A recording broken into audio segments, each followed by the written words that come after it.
Every 12 years, the largest spiritual gathering on earth takes place, the Kumbh Mela. Millions of seekers, saints, and ascetics come together at four sacred riverside sites: Prayagraj, where the Ganga, Yamuna, and the mystical Saraswati converge; Haridwar on the Ganga, Nashik on the Godavari, and Ujjain on the Shipra. But beyond the grand spectacle, beyond the rituals and chants, lies a profound truth that resonates deeply with Advaita Vedanta. The Kumbh is not just a festival, it is a living metaphor for the journey from illusion to realization.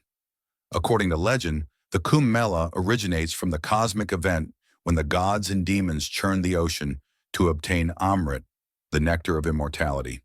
In the ensuing battle, drops of Amrit fell at these four places, marking the sites of the Kumbh.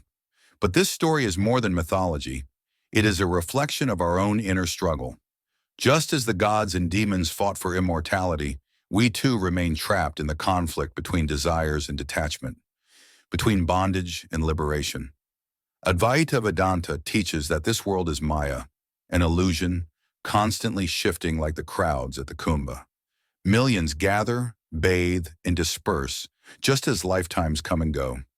What remains eternal is not the multitude, but the rivers themselves.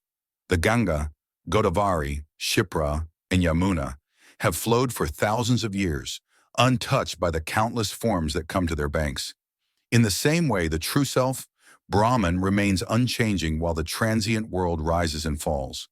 The sacred bath taken by millions is said to wash away sins, but in Advaita, this act has a deeper significance. The impurity to be cleansed is not sin, but the ego, the illusion of separateness. When one enters the river, the drop merges into the vast waters, just as the individual self dissolves into Brahman upon realizing its true nature. The pilgrimage to the Kumbh symbolizes this inner journey, where the seeker ultimately surrenders the illusion of I and recognizes the oneness of existence. The sadhus, especially the Naga Sadhus who renounce all possessions, are a living embodiment of Advaita. Covered in ash, they remind us that everything, our bodies, names, and attachments, will return to dust.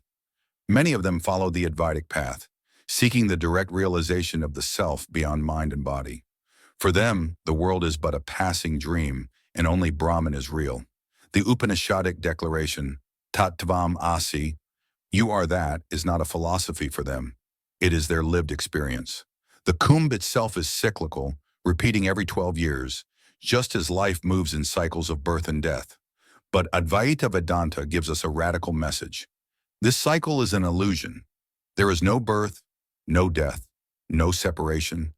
There is only the eternal self, beyond time and space. The festival ends, the crowds disappear, but the rivers remain, just as the real self remains when the false identities are washed away. This is the true significance of the Kumbh Mela.